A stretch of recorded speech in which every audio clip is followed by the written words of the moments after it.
దుర్గమ్మ దసరా నవరాత్రి మహోత్సవాలు అయితే జరుగుతున్నాయి. అయితే మొదటి రోజు పూజ ఎలా జరిగిందో చూద్దాం రండి. ఇలా అయితే మా ఇదిలో అయితే దుర్గమ్మకి సెట్ వేశారనమాట. ఇలా ఒక వారం రోజుల నుంచి అయితే డే అండ్ నైట్ అలా కష్టపడుతూ ఉన్నారు పిల్లలందరూ. ఇంకా మేమైతే లోన్కి వెళ్తున్నాం అన్నమాట. చూడండి ఎంత బాగుందో, చాలా బాగా వేస్తారు. ఇంకా అరుణ, మా చెల్లి అరుణ అయితే హాయ్ చెప్తుంది. పారు, అమ్మవారు, ఇంకా పూజ స్టార్ట్ అవ్వలేదు కదా, అందుకనే ఫేస్ అయితే ఓపెన్ చేయలేదన్నమాట. అంతలోకి నన్ను అయితే పసుపు గణపతిని తయారు చేయమన్నారు. నేనైతే పసుపు గణపతిని తయారు చేస్తున్నాను.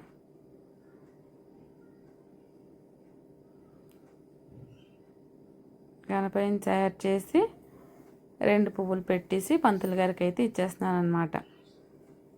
లాన్ సెట్ కూడా చాలా బాగా చేశారనమాట.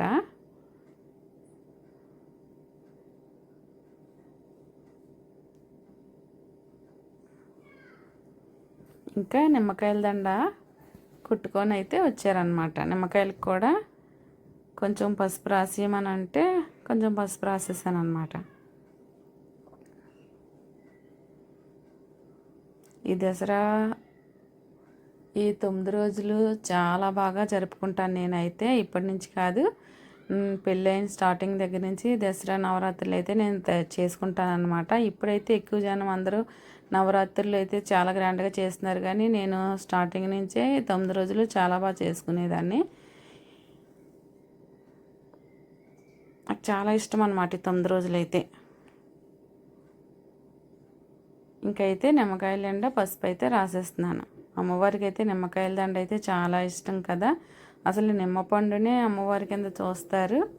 అమ్మవారికి ఇష్టమైన వాటిలో వేపాకు, నిమ్మపండు, పసుపు నీళ్ళు అయితే చాలా ఇష్టం. ఎవరు పూజ చేసినా ఇవి పూజ గదిలో పెట్టుకొని పూజ చేస్తే అమ్మవారు అయితే చాలా సంతోషిస్తుంది అన్నమాట. నేను మా పారు అయితే చాలా సరదాగా కూర్చొని పూజ చేసుకుంటున్నాం. అమ్మవారు ఏంటంటే నాకే ఫస్ట్ పూజ చేసుకునే అవకాశం కల్పించారు. అందుకే నేను చాలా సంతోషించాను అన్నమాట.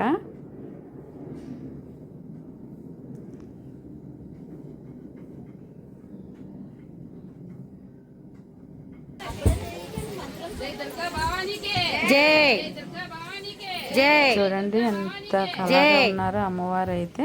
ఇంకా అమ్మవారికి అయితే పసుపు కుంకుమ పెట్టేస్తున్నారు పంతులు గారు. ఫస్ట్ రోజు బాల త్రిపుర సుందరి అవతారం కదా, ఆ పూజ అయితే జరుగుతుందన్నమాట.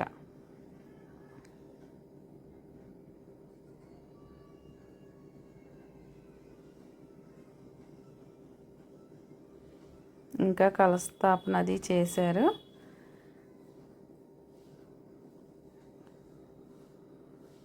ఈ 9 రోజులు వీలైతే అందరూ మౌనంగా ఉండి కొంచెం తక్కువ మాట్లాడుతూ కోపాన్ని అది తగ్గించుకొని శాంతంగా ఉండి అందరూ తల్లిని ఆరాధించుకుంటూ ఓం శ్రీ మాత్రే నమః అనే నామాన్ని జపిస్తూ ఉంటే తల్లి అనుగ్రహానికి వెంటనే పాత్రలు అవుతారన్నమాట.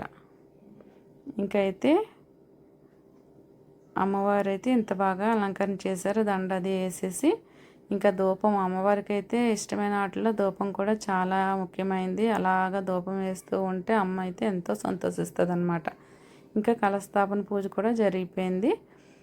ఇంకైతే పూజ అంతా అయిపోయింది. అందరికీ హారతి ఇచ్చేస్తున్నారు. అందరేమో హారతి తీసుకున్నాము.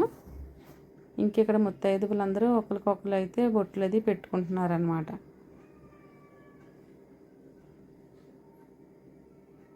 చూడండి అమ్మవారు అయితే ఎంత అందంగా ఉన్నారో.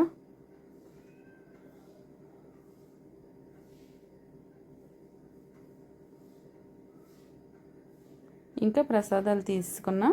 ఫస్ట్ రోజు పూజ అయితే ఇంత బాగా జరుపుకున్నాం అన్నమాట. Okay friends, like, share, subscribe.